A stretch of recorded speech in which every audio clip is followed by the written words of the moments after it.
Lot to do today. I want to get through as much of it as possible. Here's the game plan. So today we'll do the Ming. I'll take you through the 1400s, the 1500s. We'll see how far we get. On Wednesday we do the 1600s, as you can imagine, the end of the Ming Dynasty, which is a really, really epic story in and of itself. And I will record it.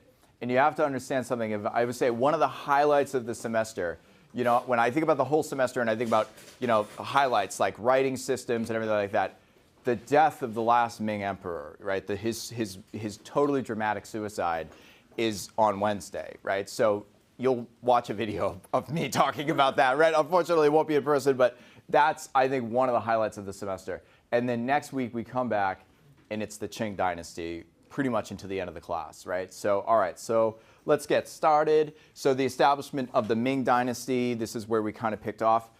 I just want to say, this is not super great resolution there, but I'm going to show you this photo, this painting. Again, that's a painting of Zhu Yuanzhang, right? The first Ming emperor. And there's something, you know, when we always talk about what's the Mongol legacy of the early Ming? I think that was a question for you this week in your discussion post, right? And you go, okay, there he is. He's wearing his yellow, you know, big imperial costume. You know, he's the emperor and everything like that, right? But like, look at this carpet.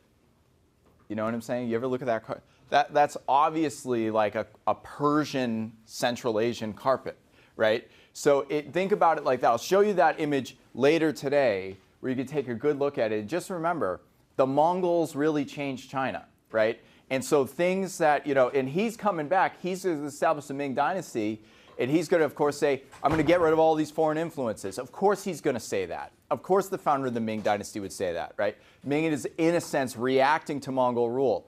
But they've already adopted so much from Mongol rule that it goes without saying, right? Just think about what even 80 years does. Right? Think about what the United States was 80 years ago, right, vis-a-vis today. You know, that would put us in like, you know, what, the 1940s, right? And the culture of the 1940s versus the culture today, right? So this is like, that's a serious amount of time that the Mongols were in, you know, China, right? And as you know, parts of China, they were in there for a longer period of time. All right, so just say something really quickly about the fall of the Yuan dynasty. Basically, I already covered this last week, but just to kind of give you some highlights here. There's a kind of series of civil wars that sort of break out in the south. You can see Cheng Youliang was a big sort of contender, you know, against Zhu Yuanzhang, right? But Zhu Yuanzhang basically, he takes over. He's ultimately successful. This is his territory that you know, he consolidated early on. So basically, the Mongols are going to basically be driven out back beyond what is now the Great Wall into Mongolia. But then it's this question of the power play in South China that actually is going to render Zhu Yuanzhang successful. I'm going to talk a little bit about the technologies that might have aided in his success in doing that and consolidating his rule. He, I think, ultimately defeats Cheng Youliang at this Poyang Lake. And so that's where he basically becomes like, he unrivaled in South China, right? This is an interesting story of, we don't usually have the South unified first and then conquering the country. It's usually the North goes south, right? This is a case where the South did it first. That's why his capital's at Nanjing, right?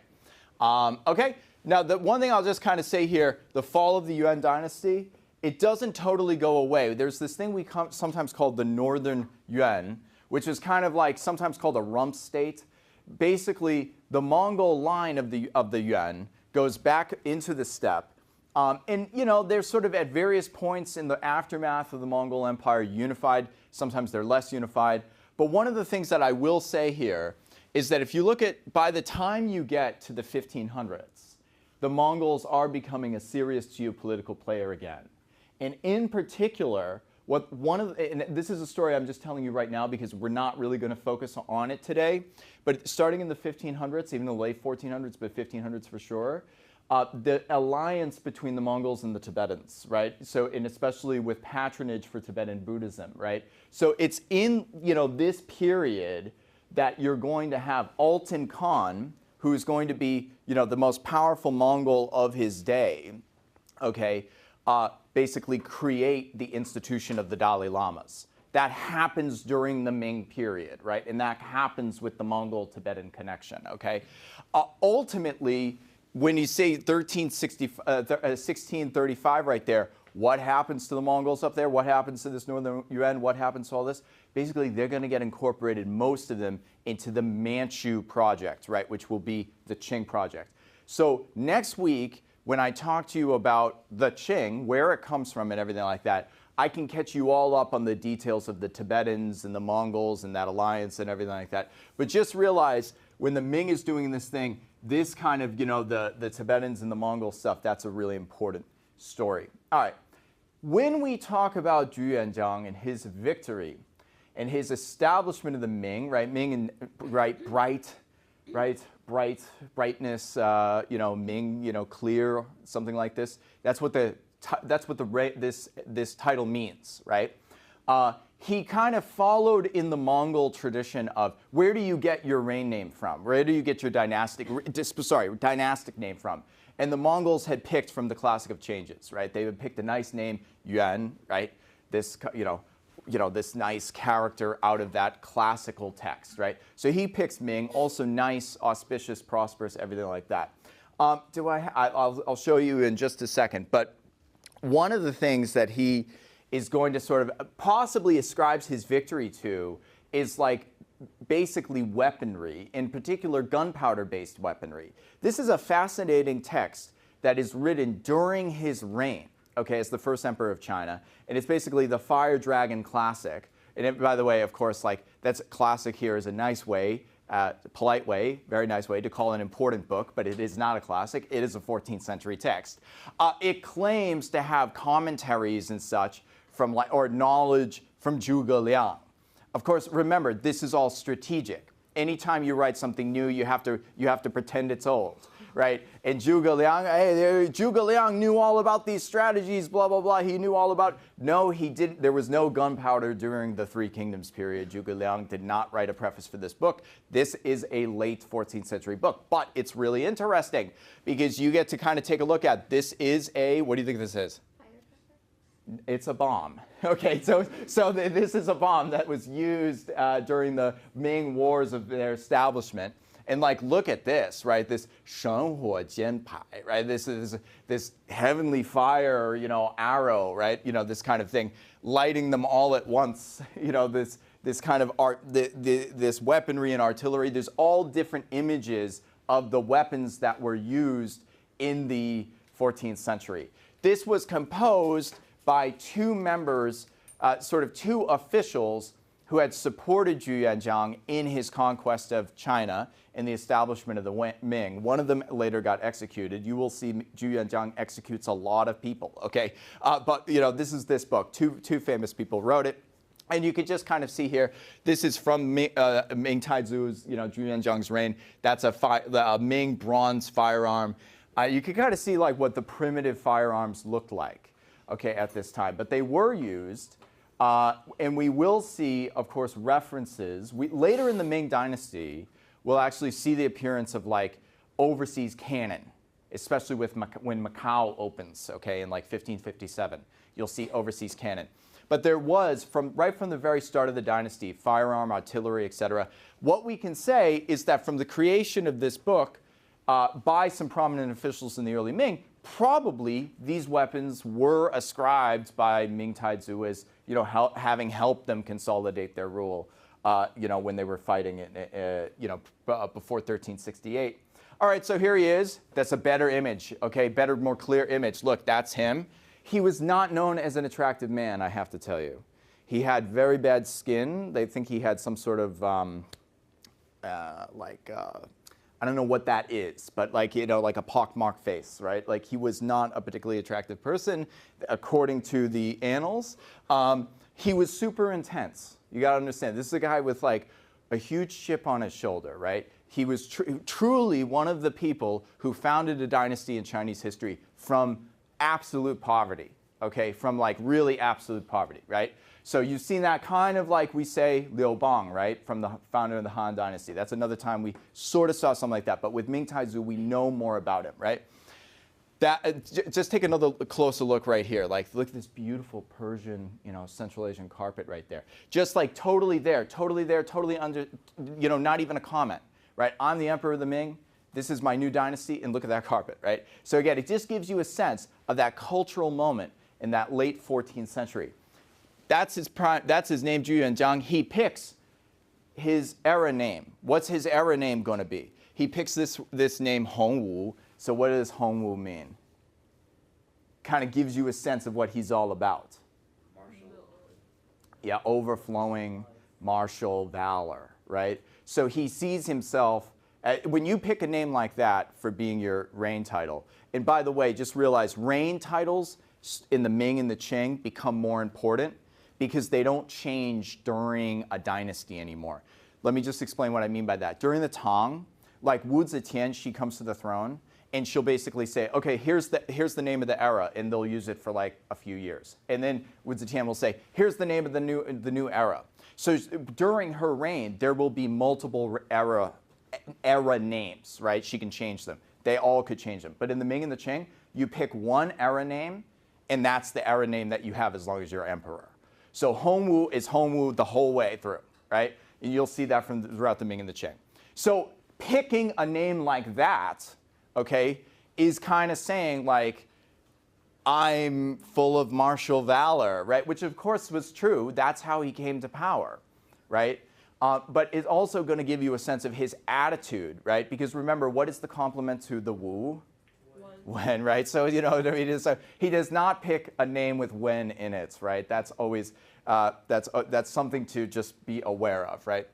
You remember, like, all of these words of what the leaders pick will always tell you something about them, right? When Xi Jinping picks, I don't know, Zhongle Meng, right, or something like that, Chinese dream or something like that. In hindsight, you'll go, oh, I see why that made sense, right?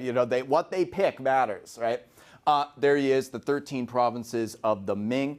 The Ming is never going to reach the territorial heights of the Tang. It's not going to reach the territorial heights of the Yuan. It's kind of like boxed in, especially towards that northern region. But it's serious, it's powerful, and it's so important in ways that I'm going to try to explain to you today, right? It's so important not just for Chinese cultural history, intellectual history, economic history. During the Ming Dynasty, this is really where we're really going to start talking about the global economy, right? The Ming is presiding over a true. Before this, Tang Dynasty, you go, oh, Silk Road, blah, blah, blah. Yeah, okay, overland camels, takes forever to get stuff anywhere. But we get maritime trade here, and it's going to be, we also get during the Ming, you really get Chinese living overseas in Southeast Asia, right? There's all of these big things that happen during the Ming. And the Ming is also, it lasts for a long time, right? Like 277 years, something like that. Any dynasty that lasts that long, you gotta tip your hat to that, right? Like, they did something right. So let's take a look. Well, they did a lot of things wrong, but let's take a look at what they did right, all right? All right, so one of the things he does when he comes to power, he outlaws foreign elements, right? He comes to power and he says, you can no longer use foreign names, Mongol names. You got to use Chinese names, okay? He says, if you're a Mongol or you're a Simu, I think he basically says you have to marry a Han Chinese, right? Kind of like tries to get involved with like who you marry, right? Now, of course, what is it all about? It's all about this assimilation process, right? In other words, of course that's what he was going to do, right? After you're living under Mongol rule for, over 70 years, parts of China longer than that, you're going to want to have a reaction like this, right? Reestablishing who we all about. This is the standard. You got to wear remember he says wear Tang Dynasty dress. Don't wear Mongol dress. Well, what was Tang Dynasty dress? Did people know what that was? Okay, whatever. The point is he's got this kind of aspect to him. But what's also really interesting about Ming Taizu is he's also like very tolerant in some surprising ways. Remember I told you all those Simu Ren, they came into the country and they were like establishing themselves. Many of them were Muslim. So Ming Taizu famously says like, I'm okay with Islam. They can have their mosques. The Jews can stay in Kaifeng. I'm okay with all of that, right? Just like, dress in the Tang Dynasty style, right? You know what I mean? So it's like, what's the line? What's the line for him? So it's not, I don't want you to think that it's like this, kind of like reactionary xenophobia. It's more complicated than that. He wants to reestablish like Chinese identity, no doubt, right? And he has an idea of what that is. But he's also dealing with a very, very changed social landscape from the fall of the Mongol era. And you got to deal with all these people. There's millions of Muslims now living in your country, right? What are you going to do? You're going to kick everybody out? So no, he keeps them in. And he says, okay, I'll do edict of toleration to get out of mosques, to do all this stuff. But, there's some things they police and some things they don't police. I told you his capital is Nanjing. Please visit Nanjing. It's a beautiful city. Remember the salted duck? Yeah, good. Salted duck, yeah.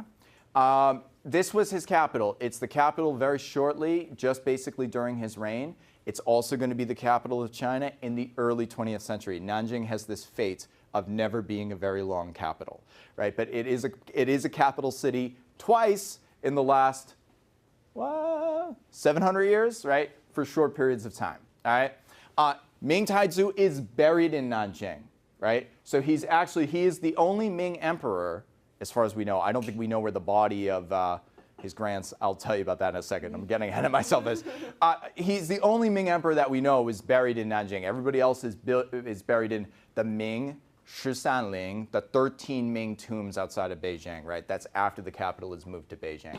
It's a beautiful city. The other thing he does is he builds this wall. He builds the city wall of Nanjing, fortifies it.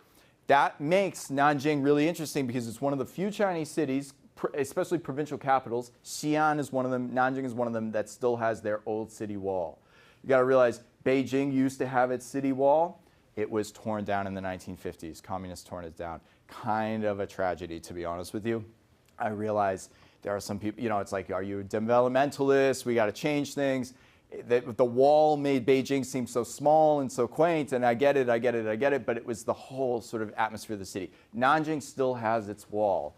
This wall is really interesting, too, if you're interested in the history of World War II, how the wall served in fortifications against the incoming Japanese army, the gates that the Japanese army marched through when they were taking the city, and, of course, all the scenes associated with what was later called the Rape of Nanjing, right? So the wall is really, really interesting to see, to experience, okay?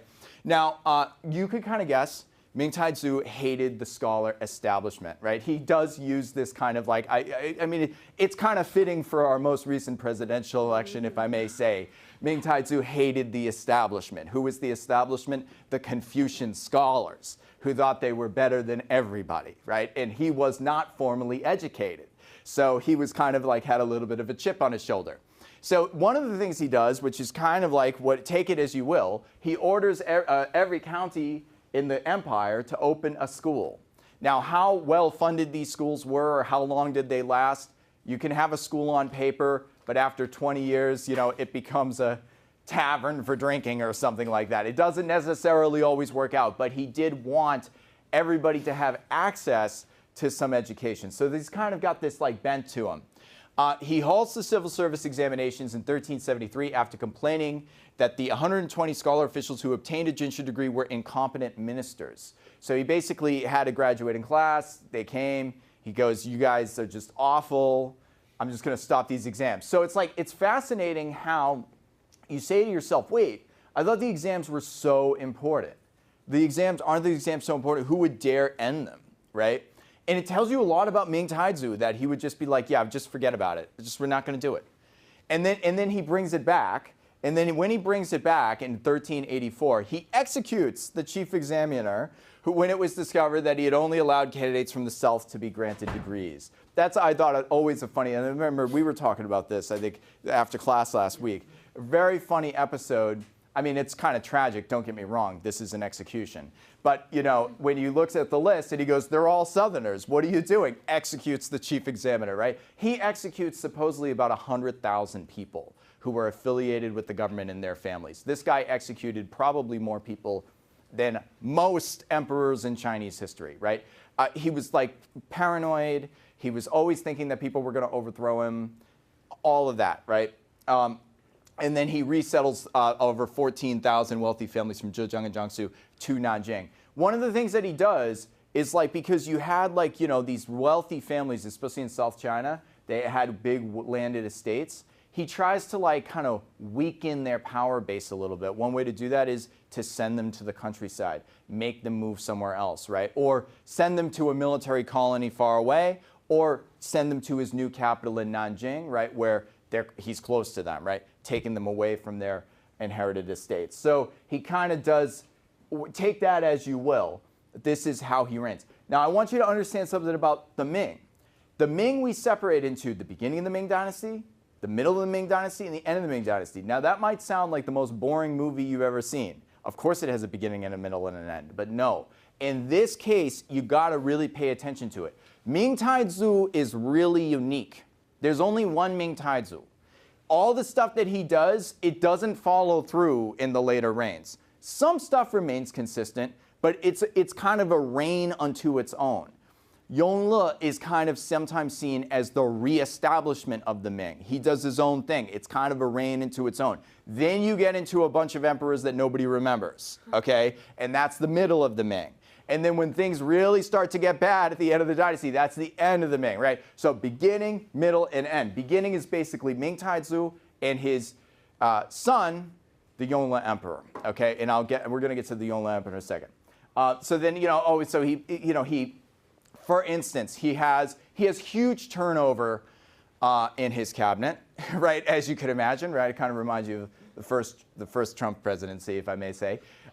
It was kind of like, he had this guy Hu Weiyong, who was the prime minister, and then Hu Weiyong helped him sort of purge a bunch of other people. But then Hu Weiyong was implicated in some plot against him, and then he executed Hu Weiyong and a bunch of other people in 1380. And then he just abolished the post of prime minister. He said, I don't even need a prime minister. I'm not going to fill it. So he just didn't fill it. This is like the last prime minister in Chinese history. Okay, so remember all those people in the Song Dynasty? We talked about Wang Anshi, Sima Guan debates, right? What is Wang Anshi doing? He's like a prime minister, right? He's like going to be the chief official guiding the emperor in policy. Ming Taizu just says, forget about it. So this is a move, in a way you could say, to like autocracy in Chinese history. That's sometimes what it's seen. The Song Dynasty kind of gives us this moment. Remember when Ouyang Xiu says, hey, why don't we have political parties? Remember, they try Su She because of poetry, right? The Song Dynasty is this remarkable time and place where you really have officials who are openly debating stuff and talking about all this stuff like that. This is like a slow turn towards something that's much more centralized, okay, in terms of that regulation. That being said, the Ming is kind of remarkable in the degree to which officials challenge the emperor. And I'll show you that, but not Ming Taizu. Okay, don't challenge Ming Taizu, right? The other ones you can. Okay, basically, here's his 6 maxims. This is totally what you'd expect, right? But what I just want to point out here is, again, this is something that goes well back in Chinese history, where you'll say, like, during the one-child policy, have one child is great, 2 is too many. Don't even think about 3, right? There'll be these like phrases, right? And so like this goes well back. Ming Taizu, he's got like these phrases, like, be dutiful to your parents, right? And you might say, isn't that obvious? But yeah, but his object is he's talking around the literati scholars. Remember, he doesn't like the scholarly establishment. He doesn't like those gentry. He doesn't trust them, okay? So he wants to talk directly to the Lao Baixing. He wants to talk directly to the common people. So he comes up with, here's my 6 maxims, live in harmony with your neighbors, blah, blah, blah, blah, blah. Okay, so here's what happens. He dies in 1398, and the way that Ming succession rules worked was that it would go to the eldest, it would go to the son of the primary empress. Okay, now that guy who was designated to inherit the throne passed away, meaning that in the succession line it would go to his son, which was the grandson of Ming Taizu, which is going to be who's going to be the Zheng He emperor. Okay, now the Zheng He emperor, you go, I've never heard of him. Yeah, he's erased from Chinese history. Okay, because Ming Taizu's son, his uncle, is going to overthrow him almost immediately. Okay, so the Zheng He emperor comes to the throne, the grandson of Ming Taizu. He's kind of like, okay, what are we going to do? What are we going to do? I got to consolidate. I got to like be a new emperor. How are you going to follow up Ming Taizu? All of that stuff like that. And this guy, okay, Zhu Di, the Yongle, who's going to be the Yongle emperor, he's not having it. He's not having it. Now this guy, this is Zhu Di, this is the guy who's going to take over. He's the son, of Ming Taizu, but he wasn't in line for the throne technically, right? So his brother was in line for the throne. So this guy, his power base is in Beijing. Okay, now let me just stop right here for a minute and explain what this means. In the Ming Dynasty, one thing that makes the Ming unique is that the sons of Ming Taizu were enfeoffed as princes, and they were given sort of territories all around the empire, okay? So there was a prince of Shu, Sichuan.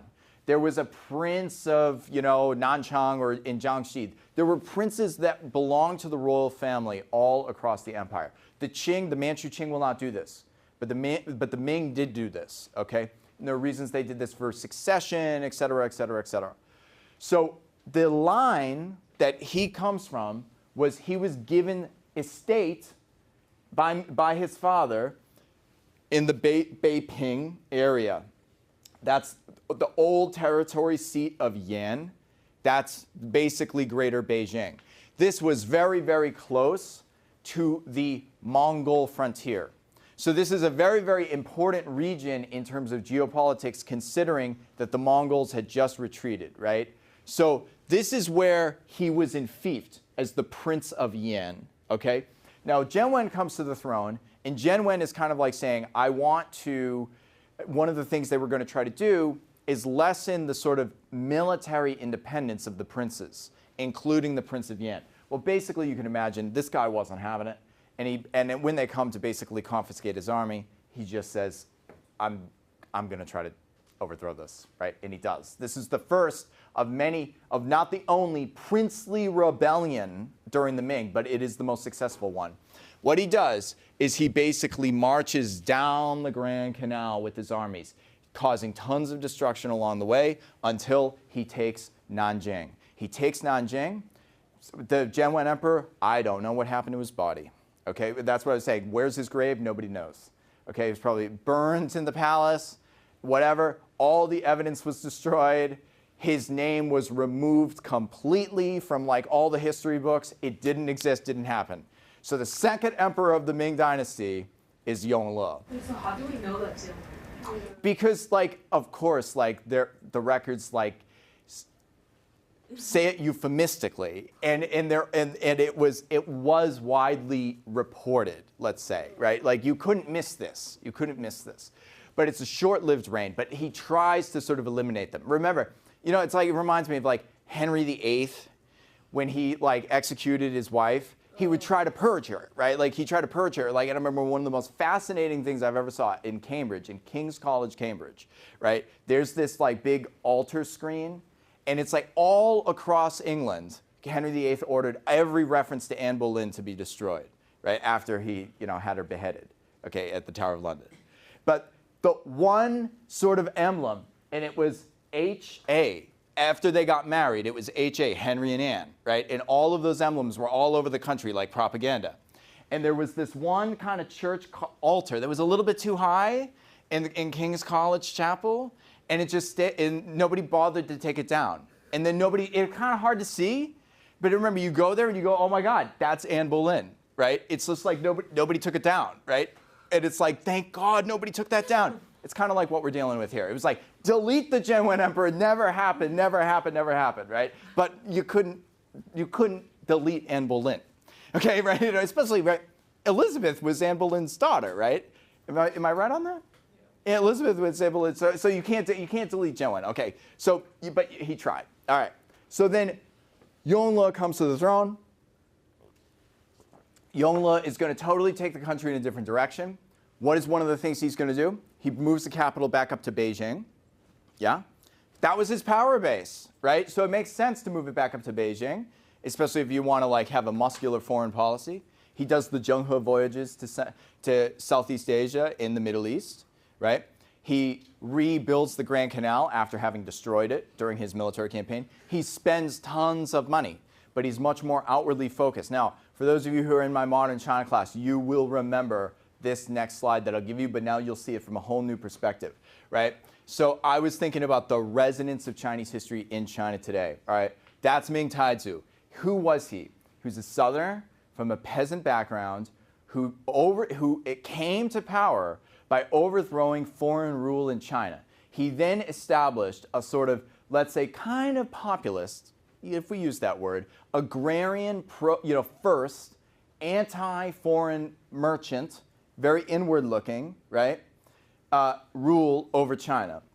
You then have the Zheng He emperor, who comes in very briefly before being overthrown by the Yongle emperor, who takes the country in a completely different direction, outward-looking, right, basically totally pursuing a different policy direction than his father. Okay, you know where this is going, right? Right? There you go. So who is Mao Zedong, right? Mao Zedong is a southerner from, let's say, whatever it was. He was from a pretty decent family, actually, but like, reasonably, like medium, I don't know if he was like Funong, right? Wealthy peasant family, let's say, who kicks, out foreign influence from China, establishes this kind of like, let's say, inward-looking, kind of populist, like, against the gentry, against the scholarly establishment, pro-farmers, all of that. He dies. You get a very, very short interlude, like with Hua Guofeng, who comes in as the paramount leader before he gets deposed by Deng Xiaoping, who then does reform and opening up, okay? So you say, wow, like, the PRC is kind of like Ming China. And I think it kind of is. Out of all the dynasties of Chinese history, the one that the PRC reminds me most about is Ming, actually. So that's another reason to care about the Ming Dynasty, okay? All right, so there you go. That's your story. Mao, Hua Guofeng, and Deng Xiaoping. All right, let's go on. All right, ooh, the Tibetan Karmapa. Well, why did I put this here? So basically, like, look, what I'm just trying to show you is that, like, there's stuff that, like, there's moments, like, of Ming history that are so intriguing that you wouldn't even believe them. Like, so for instance, after Yongle comes to the throne and he's like, hey, I want to be outward looking. I want to be powerful in that way of being outward looking. He actually like hosts the Tibetan Karmapa, who is the head of one of the Tibetan like religious lineages. It's like, the Sakya order had that we talked about during the Mongol period. The Karmapa was one of the heads of, I think, Kagyu order. And then the Dalai Lama becomes the head of the Gelug, right, order, right? So he hosts, like, in Nanjing. So it's just incredible to think about in Nanjing, in, like, southern China, like, the Ming emperor hosting, like, the head of the Tibetan religious establishment. But this is kind of some of the thing that Yongle was trying to do. You know that, of course, the big thing of what he was trying to do, another thing, more prominent, architecturally prominent, right there, right, the Forbidden City, he constructs it, basically takes every remaining big, rosewood log, the hongmu, the redwood tree logs from Yunnan and Sichuan provinces, and they basically ships them down the Yangtze River and then up the Grand Canal after he's repaired the Grand Canal, right? So he basically gets all those logs up from South China to build this, right? You could see, like, think about this in Chinese architecture. Like, in theory, that's a log, right? That's a log, right? All the timbers, all the stuff used to construct this, right? So that's what he constructs, okay? And you can kind of see this is the Forbidden City, inner city, right? The Neicheng, and then the Waicheng, where a lot of, let's say, the common people might live, right? By the way, take a look. Take a look. This is, what was this going to say? That, to me, I was going to say, where's the Temple of Heaven? I think Temple of Heaven is south. Temple of Heaven is south of the palace. It's like to the southeast of the palace. I have it later. I was just going to say, I think that... Like it's southeast of the palace. This is the palace, right? So this is south, right? So it's kind of a line. Yeah, no, Beijing is totally a line. I think this is Tiantan. I think that looks like it. That looks like Tiantan to me. Also looks like it's kind of right shape. Kind of looks like the right shape. Yeah, I agree with you. It kind of looks like the right shape, right? The bell tower, the drum tower, all that stuff. You can still visit this stuff.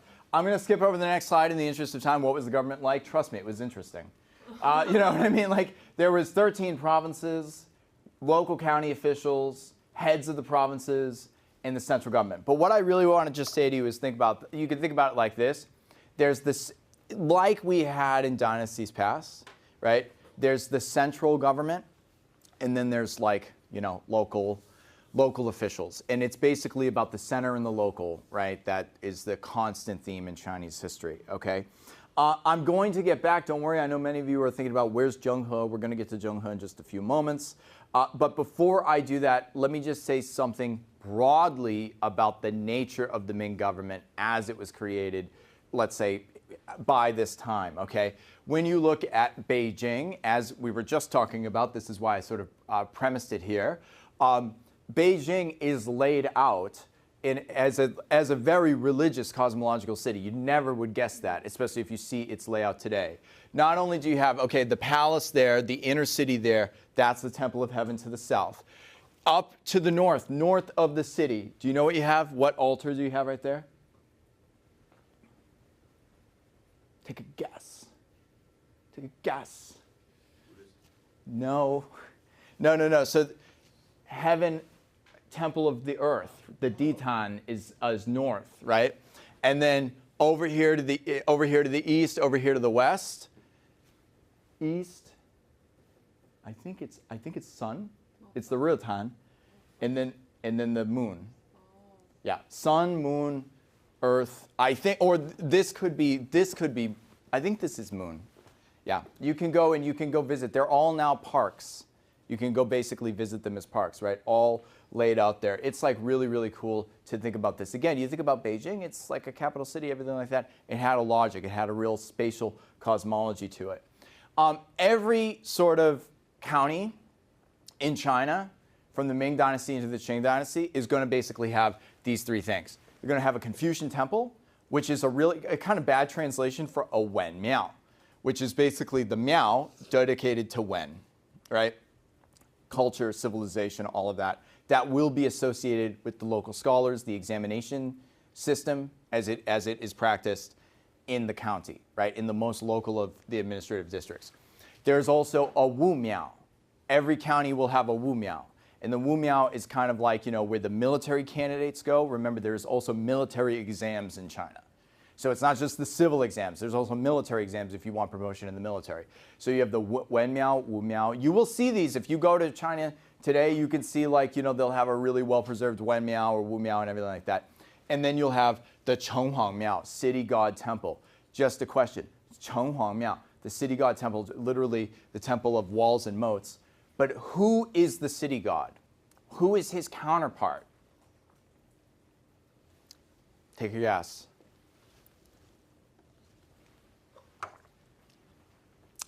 Yeah, it is. The local mayor? The local official, right? So basically, this is what I want you to think about. You go, was China a secular state or was China a religious state? Well, again, these are words that don't make sense in the Chinese context because China was both at the same time. Okay, you could totally say, oh, I don't believe in the deities. I don't think any of this works. I think this is all superstition. That's fine to say. On the other hand, the state maintained a very, very elaborate system of rituals and sacrifices and temples that were state temples. Okay, so the state temple to Wen, the state temple to Wu, the state temple of the Chenghuang Miao.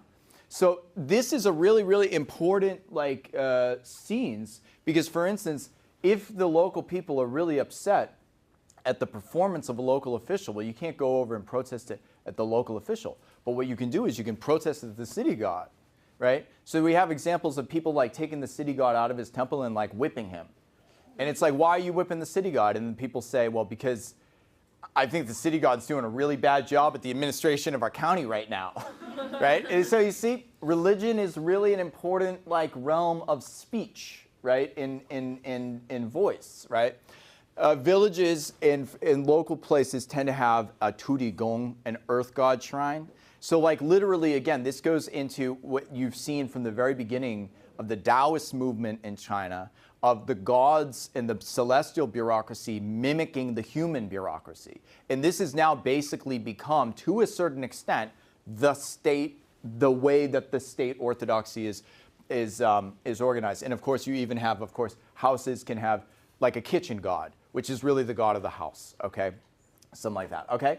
So as I was telling you last time, I think sometime before, as we get into this topic, Chinese religion is not identitarian. It's all about doing.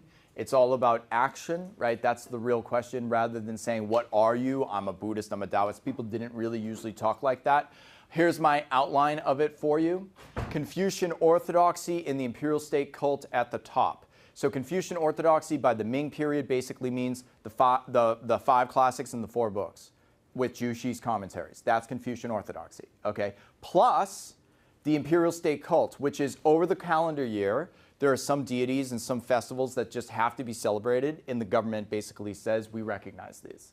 Okay, so that could be like, at this point, Guan Yu from the 3 kingdoms. Okay, he's in the state cult. Okay, many, many other deities are in the state cult, right? Then that's like Temple of Heaven, okay, blah, blah, blah, like go down, okay, Buddhism, religious Taoism, okay. So I want you to kind of think about it like this, right? You might say like, hey, wow, Buddhism was really important in Chinese society. Taoism was really important in Chinese society. Yes, those are true. I won't disagree with those statements. But just realize, how are most people in China experiencing this religious landscape? It's not really like Buddhist Taoist, right? The Buddhists are there, right? There are monks. They read sutras. You can go and hang out with them. You can even become a lay Buddhist, right? And be a vegetarian, right? Stuff like that. There are real religious Taoists, right? Who are priests, who know, who have mastered the Taoist canon, right? And various texts associated with Taoism going all the way back. But for most people, it's like a combination, right? For most people, it's a combination. And this is sometimes, for lack of a better word, we call like popular religion in China. Basically just meaning religion that everybody kind of does, right? Or like, everybody, like if paper money. Anybody, you know what I'm talking about when I talk about paper money? Yeah. What do you do with paper money? You burn it, and you basically send money to either ancestors in the afterlife who need a little bit of cash, right? Or you bribe gods to treat them well, right? So this is the whole thing of like paper money, right? And even I have over here, I think somebody in Taiwan was burning like a car. Oh, they were sending a car to their ancestor. Like paper car, paper microwave, and paper TV, and paper phone. Yeah. Paper house, etc. Yeah, just making sure they're doing well, right? And I also think it's so fascinating that Chinese religion and the religious practices tell you so much about Chinese history, right? It's like when you see like paper money was a super widespread practice for bribing gods. And you say, why would you bribe gods? And it's because the people bribed officials all the time, right? So they were saying, like, of course the gods accept bribes, right? What god wouldn't take a bribe, right? I got to send him the money to make sure my grandfather's okay, right? So there you go, right? So there you go. And then on the other end of it, you got to understand. You go, but what does the Chinese state say about this? Like, isn't the Chinese state kind of like cracking down on religion? Blah blah blah. Look, it's complicated, but here's the point. Illegal secret societies and cults. Of course, the government always rails against illegal worship of, such and such deity, illegal cult, a secret society, blah, blah, blah. They always talk about it, right? But the thing is that you say, when do people actually get caught? Like, when do they actually get brought in? Like, when there's a rebellion or something, right? So ultimately, you see how this is a spectrum, right? It's not like, this is the correct one, this is the incorrect one. No, it's fluid and it's like all open to interpretation, okay? One thing that I've often noticed, okay, that as a scholar of Chinese religion, is that towards the end of dynasties, lots of gods get promoted by the state because they're just running out of fumes. And it's like, hey, our famine relief protocols have totally failed. So we just gotta like pray for rain right now. So you will see, I would love somebody to actually do like a digital analysis of when do gods get promoted in Chinese history. And if you look, the end of dynasties are like a really ripe time where like the dynasty on its last leg says, promote Guan Yu, promote Guan Yu. We need him, we need him, we need him, right? At the founding of dynasties, right, they go, oh, no, we're strong and powerful, we're good. Just Temple of Heaven will cover it, right? So it's really, again, a sight to watch, okay? And then this will be more for Qing, but like Tibetan Buddhism, like kind of, it's its own thing. The state always does have a space for Tibetan Buddhism. You can just, I was talking about how the Ming, Yongle, takes the Karmapa in, right? Also, Islam tolerated with exceptions, right? So that's another kind of it's there, it's on the landscape, it's not really it's not widely practiced among people, right? Like in terms of the general public, mainly by Muslims, but it is there as well. Okay, yeah, go ahead. So if Islam lies like over there, does the principle that like Chinese religion is still largely not identitarian apply? Or So were people like Muslims, Jews were exceptions to this. They were exceptions to this. That's why they stood out in Chinese society to a certain extent, because it was an identity, right? Meaning like it wasn't like, oh, I'm going to the mosque today, maybe I'll go to that temple tomorrow. It was like they always went to that mosque, right? Like, you know what I mean? And they had certain culinary, dietary restrictions that would like set them apart, right? Especially like not eating pork for Muslims and things like that, right? So this is what I was actually just talking about right here. Ultimately, the Ming is the era where you see the emergence of the Hui Muslims in China. These are the people today who are going to be called Huizu. Okay, they're basically Chinese-speaking. They're, you know, frankly, culturally Chinese, but traditionally they practice Islam. Okay, increasingly, you know, you'll see like a lot of Hui are secular today, especially if they live in Beijing or Shanghai or whatever. But you will still see a lot of religious Hui. Okay, and like those are, I think this is Niujie, if I'm not mistaken. That's a big mosque in Beijing, right? So again, Islam was tolerated. It was okay to do it. It was okay to build mosques and stuff like that. But there were restrictions, of course, on like, you know, what the buildings could look like and everything like that. It's an interesting topic. Now you might say, why am I bringing this up? Why is this so important? Because probably one of the most famous Muslims of Chinese history is this guy, Zheng He. Right? I don't know if you recognize or even knew that he was Muslim, but he was. And that's part of what makes his story so interesting, because he is captured as a child, I think from Yunnan province, right? As the Ming is basically coming in and like conquering the rest of Southeast China. He's taken as a child captive, and he's, of course, castrated. So he becomes a eunuch. And then when Yongle gets to the throne, and he's saying, okay, I want to do this big overseas expedition, which is going to be the first of the 7 voyages of Zheng He. He's like, who am I going to pick to like lead this up? And he picks Zheng He. Now, why would you pick Zheng He? Part of the reason I suspect he picked Zheng He is because having a Muslim do this job, especially in the early Ming, was definitely an advantage for the state, right? So Zheng He probably was familiar with a lot of the places in Southeast Asia. He knew Islam. He might have known Arabic a little bit. He might have known Persian a little bit. This was definitely like, these were knowledges and, you know, part of the scene that the Ming government recognized was important for foreign diplomacy. So it's like, let's send Zheng He. Zheng He, on one of his voyages, ends up, we think, going to Mecca, actually.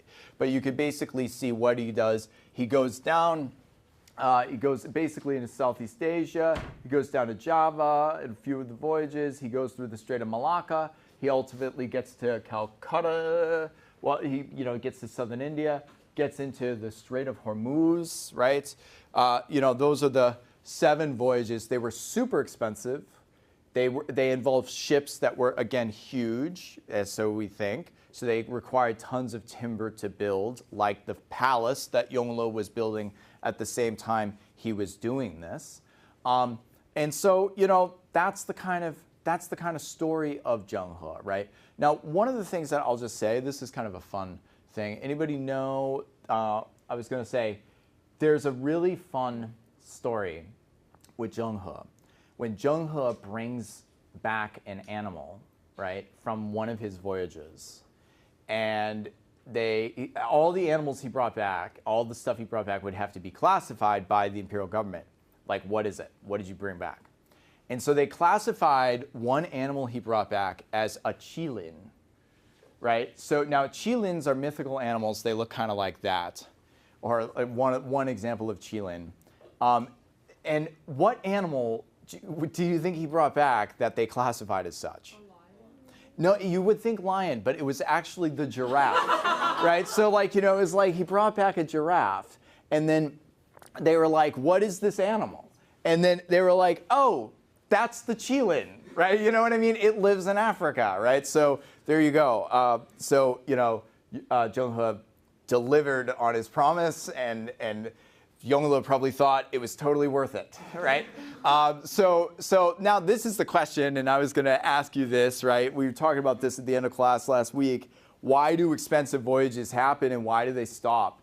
And when I always think about Zheng He, I do think about the NASA space program, right? And sending people to the moon and all the money that took and all the technology that took. And of course, the risk that was involved with doing that and the very high publicity with it. And it's kind of one of those things that we did from the late 1960s through the 1980s, but then just kind of stopped doing it, right? And it's kind of like, I don't know. So what do you think? Like, I mean, how do you read the whole Zheng He episode in history? I mean, do you see it? Do you see other historical parallels? Yeah. I guess if we're comparing it to like the U.S. moon launch, right? Like to establish superiority over the Soviet Union. Yeah. Right. I guess you can compare this to like establishing superiority to the rest of the world. Yeah, but no, but it definitely was. This is a great point. I'm glad you brought this out. So what are they trying to do with the Zheng He voyages, you think, in terms of the geopolitical situation? Any idea? What do you think? So you're right on the track, right? So the U.S. was competing against the Soviets. Ming is competing against Mongols, right? The thing about Mongols is they just had a world empire, right? They had influence all across Eurasia, right? And then you can't go up to the north, right? If you're the Ming and go on your geopolitical, campaigns that way, the north is really dangerous. You have to go south. So the south into Southeast Asia, that was their opening to basically say, hey, let's do trade, let's get some relations going, let's get some recognition going. Yongle also, I think we have to consider this as well. He's a guy who usurped the throne. This is like always kind of tricky. If you inherit the throne the fair and square way, nobody ever questions you.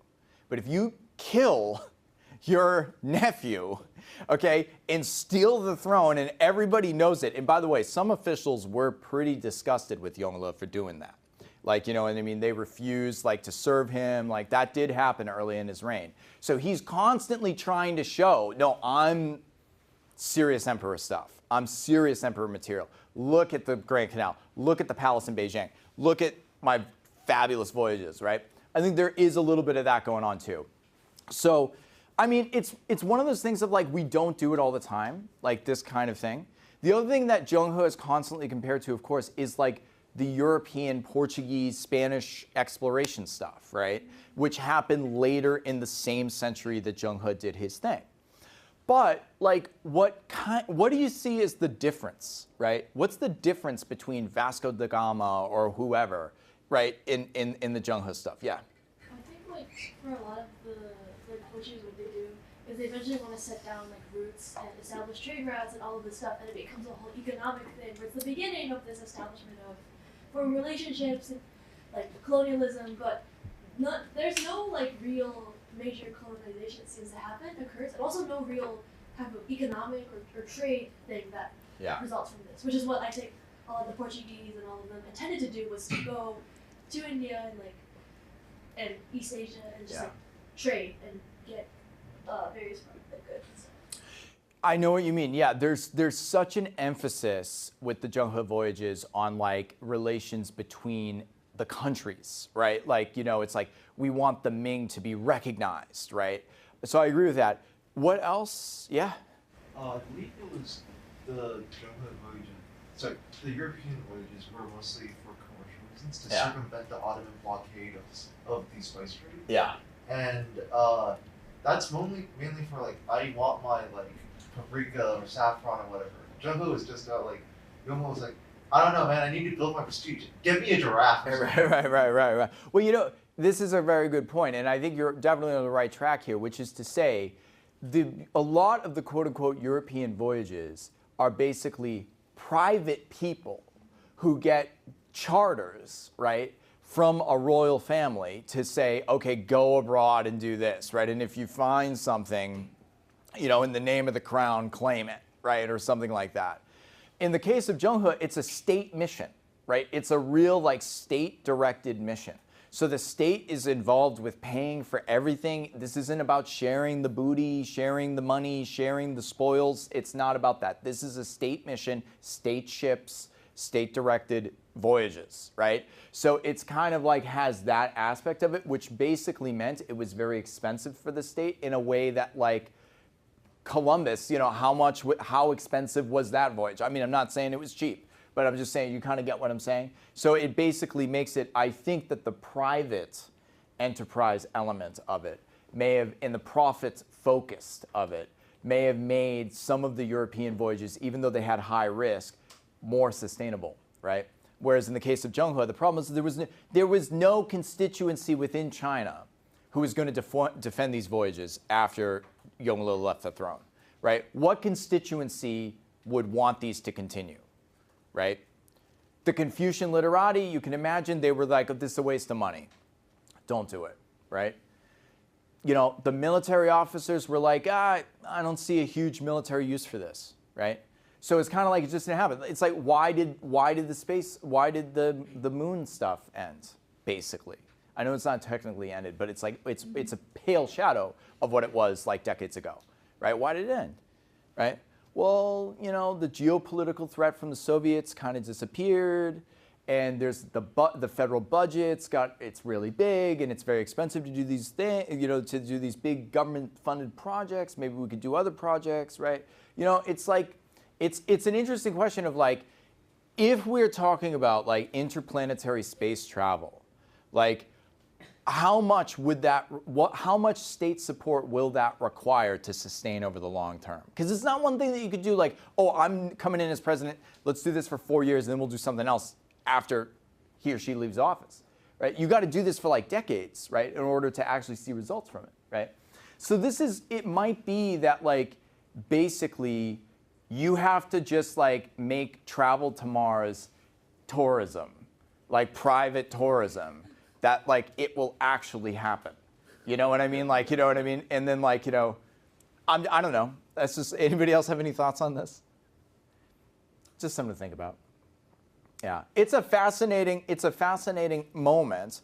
But let me just say, and I want to make this like kind of really, really, I don't want you to overstate, I don't want to overstate the connection between these things, but since we're on this topic of Zheng He, I do want to say like in the centuries after Zheng He, specifically the 1500s, this is really where you start to see the overseas Chinese communities. And when I say overseas Chinese communities, at this point, I'm not talking about Canada, North America, or Australia. I'm talking really about the first places people in China went, which were Taiwan and then Southeast Asia, okay, with big Chinese populations. So the thing is, for these communities, a lot of them, like when I was in Malacca in Malaysia a few years ago, just after COVID, the Chinese community there makes a big deal about Zheng He. You know, Zheng He is a big deal for them, right? Because Zheng He is like kind of a symbolic beginning, right, of their community and why they're there and like their presence, right, in like this Malaysian society, right? But they don't come with Zheng He per se. What happens is in the decades and centuries after Zheng He, private Chinese merchants do go out to Southeast Asia, and they do establish roots in Southeast Asia. It's just that they don't have state support, right? They do so kind of illegally or like under, you know, quasi, legal gray areas, right? They go abroad and do that. So one place that they go, and I'll just kind of tell you this, we'll get into this in the next few weeks more, because Taiwan really comes on the map here, right? So the Chinese of Fujian province and the coastal areas in particular, they want to go abroad. They go to basically right across the Straits of Taiwan, and Taiwan starts to see a Chinese community. Like I know, like in Chinese history books, they'll say like in the Song Dynasty there was already an expedition, whatever, guys. Like, look, the bottom line is it was in the 1500s really that you have a community there, that you can really say that was a community. Same thing with Southeast Asia, right? Like Indonesia is going to have a big Chinese community. Malaysia is going to have a big Chinese community, right? I mean, Malaysia in the early 20th century, like 1900, it was like a third Chinese or something. It was absolutely massive Chinese community in Malaysia. That number goes down because Singapore became independent, right? and many of the Chinese were in Singapore, but still, Malaysia still has a very large Chinese community, right? This is a really, really fascinating history. Just, you could do Chinese communities, you could do timeline projects for any of those countries if you're interested. So I will say, let me just put that there for right now, and let me just go to early Ming key takeaways. Early Ming, under Ming Taizu and Yongle, reacted against the years of Mongol rule, but also adapted critical elements from it. The Ming Dynasty sees the birth of a group of people who consider themselves Han Chinese, different from Mongols, Tibetans, etc. This is what I was saying of like Han kind of comes out at this time for reasons that you can clearly kind of think about. Same thing of like Hui comes out at this time. So a lot of those identities that you're going to see tossed around in 20th century China come out of this Ming moment, right? This post-Mongol moment. But the Ming can't be simplified as a reactionary Han dynasty. Ming Taizu and Yongle supported and recognized the rights. Rights is kind of an overladen legal word there, but it's still, they recognize, Muslims to live in China and employed them in their governments. Zheng He is actually an example of that, right? The Zheng He expeditions were hugely important. Zheng He made contacts with countries in the Middle East and Africa decades before Columbus or Magellan set sail. After the Zheng He voyages, no subsequent government will express great interest in overseas expeditions or learning until the 19th century. The Chinese themselves in the following centuries started to move abroad to Taiwan, to Southeast Asia, and beyond. So it's not that, I want to make it just re-emphasize, it's not that Zheng He goes on his voyages and he brings all these Chinese with him. No. It's that Zheng He goes on the voyages, then they stop, and nothing happens. And then private Chinese from Fujian and Guangdong, they start going to Southeast Asia, okay? But they do so without state support, which is why there are no Chinese colonies in Southeast Asia.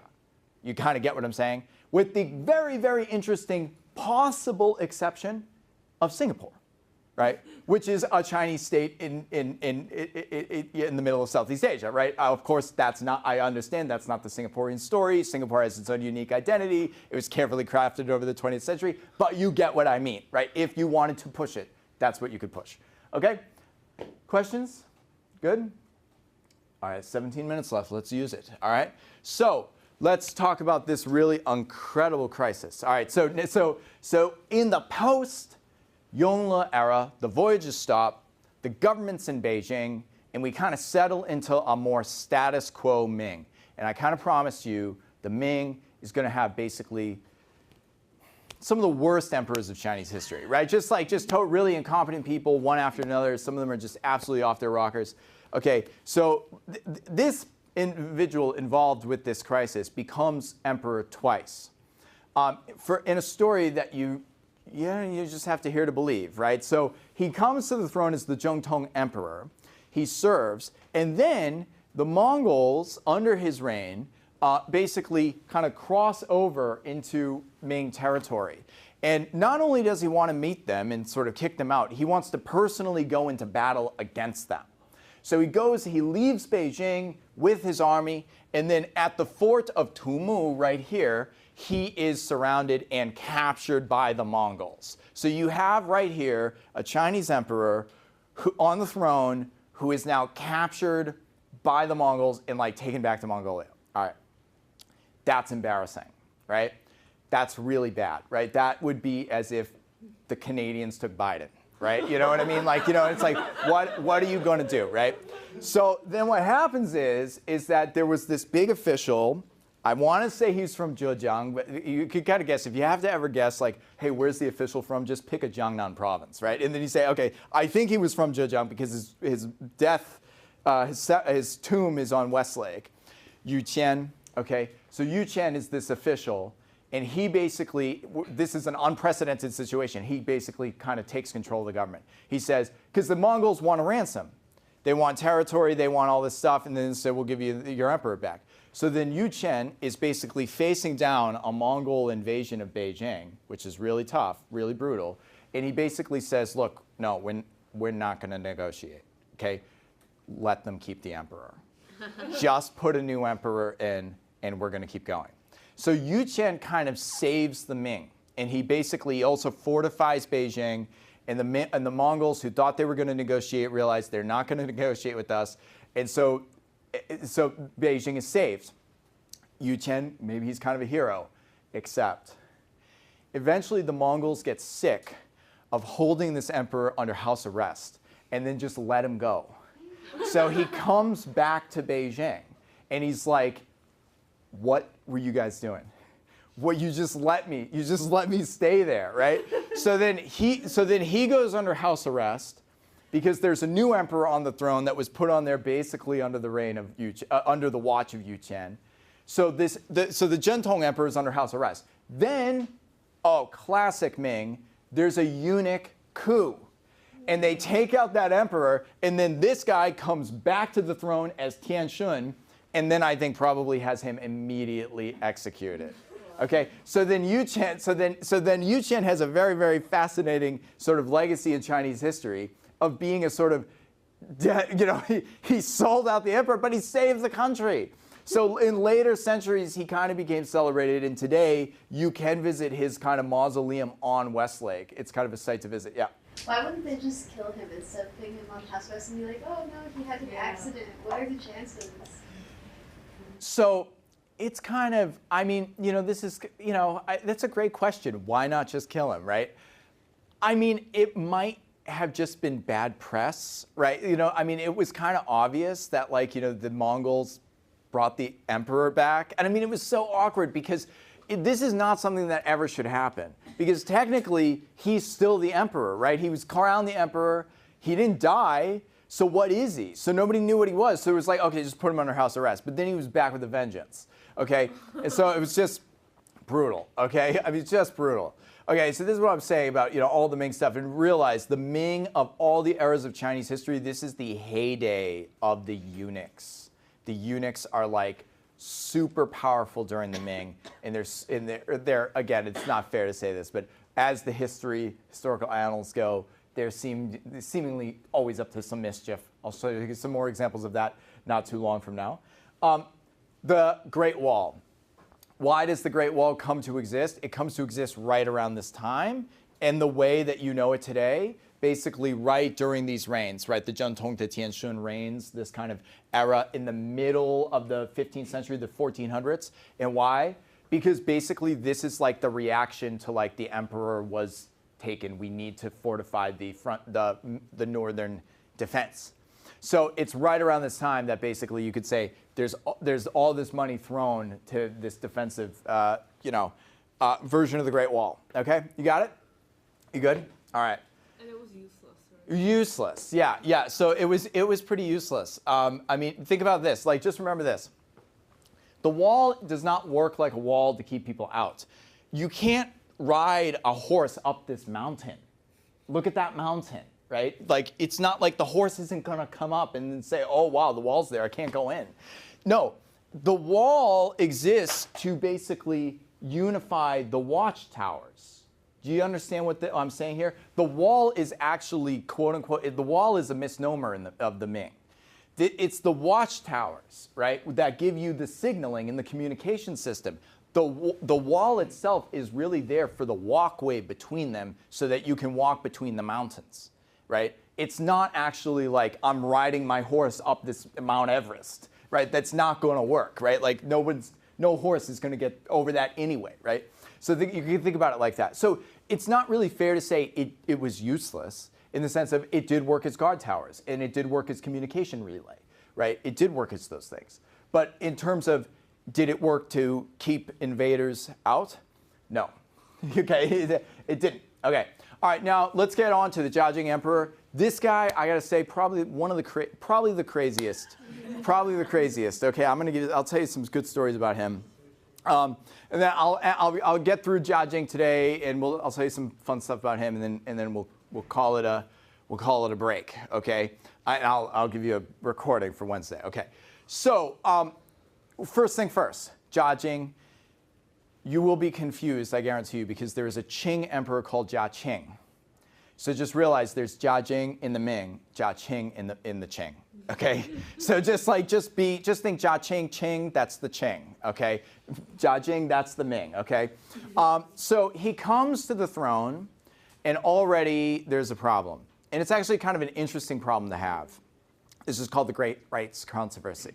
So in the Ming, basically you come to the emperor, right, comes to the throne, and the emperor does the ancestral sacrifices to his father, who's the previous emperor, right? That's how it's supposed to be. The problem was Zheng was not the son of the previous emperor. The previous emperor did not have a male heir. So he was like, the kind of cousin, right? Oh, no, sorry, nephew. So you have then a problem, which is to say, okay, no problem. This is we can handle this. The Ming can handle this. So according to the rules, what you have to do, Zheng, is you have to adopt the previous emperor, like posthumously adopts you as his son.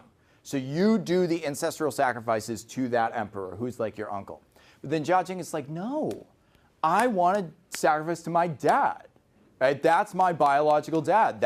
So you can see you have here a Confucian problem. Right? Right? Is it the family or the states, right? So Zheng makes the argument that, like, no, I want to give the sacrifices to my dad.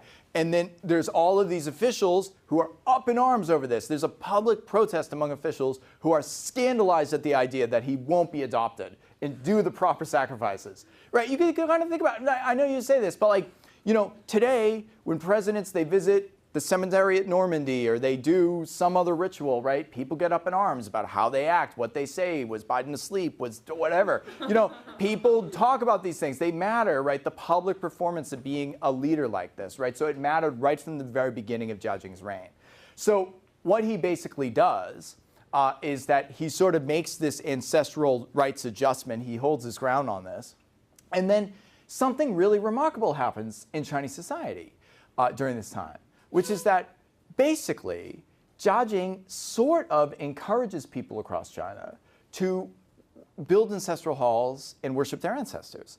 So this is a really fascinating story, because let me basically pose it to you this way. This is an accidental sort of, this is an accident of Chinese history that it happened this way, right?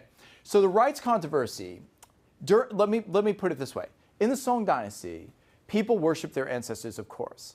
But everybody can worship like their mother, their father, their grandparents. But in terms of like deep ancestors, like long-standing ancestral lines, in the Song Dynasty, building an ancestral hall, that was reserved for people who had passed the exams and became officials. You had the right to like build a temple to your own family. Like that's really nice, right? Like here's like the Tristan's family temple, right? There you go. In the Song, if I was a Jinshu, degree holder and official, I could do that. I had the right to do that. And by the time you get to the Ming, as a result of this rights controversy, Zheng basically says everybody can do it. So that's where you're going to start to see the Liu family ancestral hall, the Wang family ancestral hall. Every family can build an ancestral hall now, right? Because he basically takes off the guardrails. So in other words, this extends the right of ancestor worship, really true ancestor worship. I'm not just saying father, mother, grandfather, grandparent. That always existed. But I'm talking about building a freestanding temple that the lineage under the name of a common ancestor held the land and paid taxes. This is, again, when we talk about the kind of gender relations, we were talking about that last week. I was telling you about how property, inheritance rules, everything like that. In the Ming, the big family lineage becomes more and more important, right? That patriline becomes more and more important.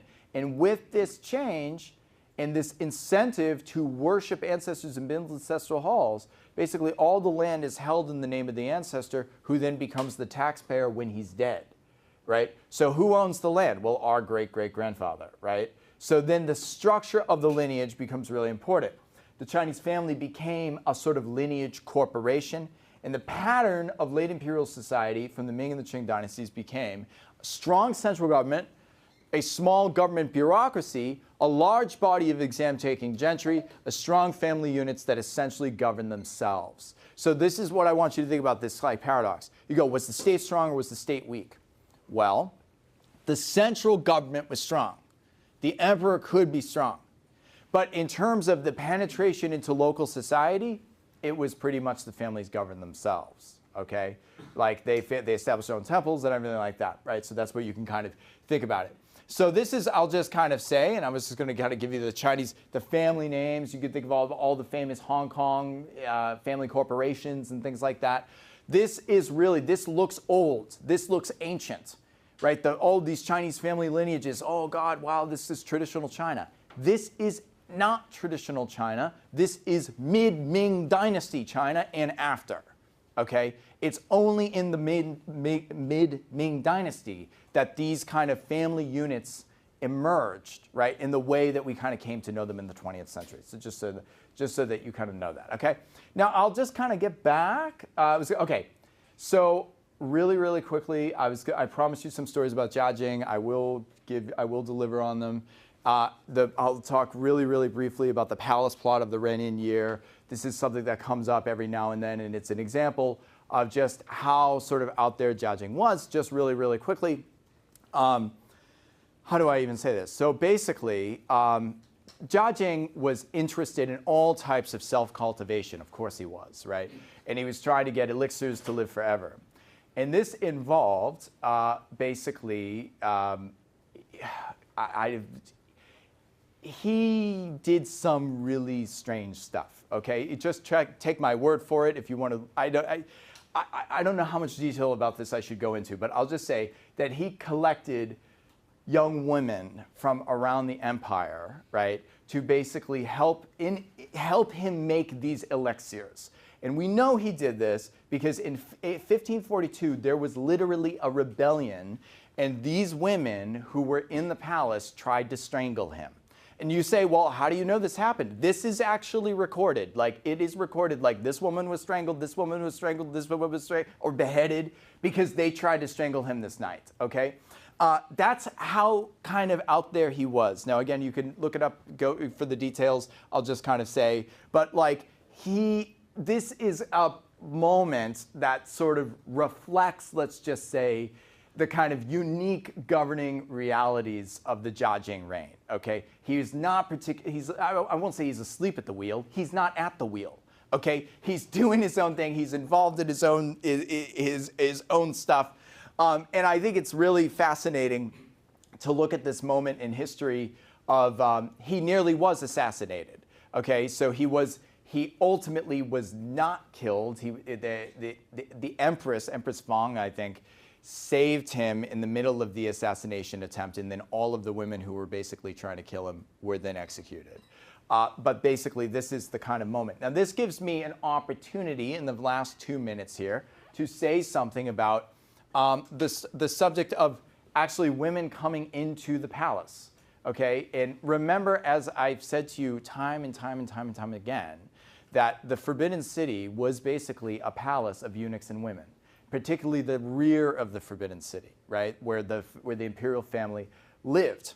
And so this is that sort of, when you look at the map of the Forbidden City, this is the Hogong, the inner court of it, right?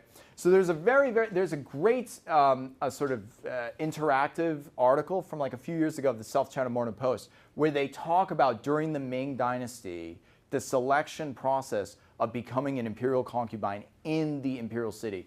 And when it comes to the plot of the Renyin year, I thought it was like good background information to kind of give it to you. So basically, what you'd have, this is an example, the outstanding 50. In 1621, Ming Emperor Tianqi sends eunuchs across the country to handpick 5,000 young women aged 13 to 16 for whom he would select a wife. Okay, this was true of the wife selection process. This was also true of the concubine selection process, okay? So basically, you'd have, I think this is 5,000. So 5,000 women would come into the palace, and then they would be selected, and there would be examinations, and it gets narrowed down like as the days go on, and they ultimately narrow it down to like 50, and then they in turn narrow it down further than that, and then he selects from there. Okay, so this is a kind of like in the background to this whole palace plot, right? The thing is, this palace plot against Jiajing is possible because there's so many women who are in the palace, you have to understand, right? Like, this was, like, they constituted a majority of the palace population, okay? So, I'm out of time. Great to see you. I'll record for Wednesday, and have a great break.